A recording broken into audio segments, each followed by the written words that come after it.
اعوذ باللہ من الشیطان الرجیم بسم اللہ الرحمن الرحیم۔ السلام علیکم۔ یہ ماہ مبارک حضور صلی اللہ علیہ وسلم کی سیرت مطہرہ سے ایک بڑا گہرا تعلق رکھتا ہے۔ حضور صلی اللہ علیہ وسلم کی ولادت و شہادت بھی اسی ماہ مبارک میں ہوئی، گرچہ تاریخ کے بارے میں اختلاف ہے۔ حضور صلی اللہ علیہ وسلم کا انتقال بھی اسی ماہ مبارک میں ہوا اور 12 ربیع الاول دراصل میں حضور صلی اللہ علیہ وسلم کی یوم وفات ہے۔ اور اگر محدثین کی رائے یہ ہے کہ آپ کا یوم ولادت جو ہے وہ 9 ربیع الاول ہے۔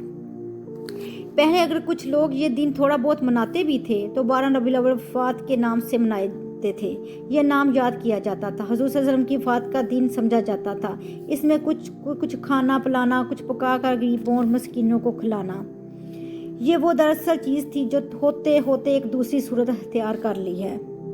یہ ایک جشن بن گیا ہے، ایک عید کا سماں، بلکہ واقعہ یہ ہے کہ جو اصل 2 عیدیں ہیں وہ کہیں پیچھے چلی گئی ہیں، اور یہ جو عیدیں ہیں ہم نے یاد کی ہیں، عید النبی اور ایک عید الاستقلال۔ اگر ہم جائزہ لیں تو شاید یہ جو 2 عیدیں ہیں یہ زیادہ منائی جاتی ہیں، لیکن یہ کہ جہاں تک آپ صلی اللہ علیہ وسلم کی ولادت اور آپ کی وفات کا ہونا ہے وہ ثابت ہے۔ یہ کہیے کہ وہ ہیں جو یہ وہ کہتے ہیں جو کرتے نہیں، اور جو کرتے ہیں اس کا حکم نہیں۔ عید النبی کیا حضور صلی اللہ علیہ وسلم کا حکم ہے؟ کیا اس کا کوئی ثبوت صحابہ سے ہے؟ کیا ہم صحابہ کے مقابلے میں حضور صلی اللہ علیہ وسلم سے زیادہ محبت کرتے ہیں؟ لیکن کوئی معاملہ جس چیز کا حکم ہوا نہیں اس پر عمل ہو رہا ہے، یہ ہے دراصل رسم پرستی، اور رسم کے اندر پھر اضافہ ہوتے چلے جا رہا ہے اور پھر اس پر چلتے جانا ہے، اور اس کا نتیجہ جو نکلنا ہے، اور اسی پر میں نے اپنی بات ختم کروں گی کہ نتیجہ کیا نکلتا ہے۔ جہاں بدعت آئے گی سنت رخصت ہو جائے گی۔ اب نماز جنازہ کی وہ اہمیت نہیں ہوگی، نہ نماز جنازہ یاد کرنی ہے، نہ دعا یاد کرنی ہے، کچھ پتہ نہیں، جا کے کھڑے ہو جانا ہے، وضو ہے نہیں ہے، لیکن قرآن خوانی میں ضرور جانا ہے۔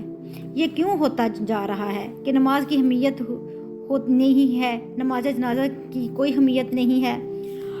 آپ اگرچہ عربی نہیں آتی لیکن ترجمہ تو اس دعا کا یاد کر لینا کوئی مشکل کام تو نہیں ہے۔ لہٰذا اللہ تعالیٰ ہمیں حضور صلی اللہ علیہ وسلم کی اسوہ حسنہ کے متعلق زندگی گزارنے کی توفیق عطا فرمائے، اور میری بہنوں اللہ تعالیٰ ہمیں ان بدعات سے بچائے، آمین، جزاک اللہ۔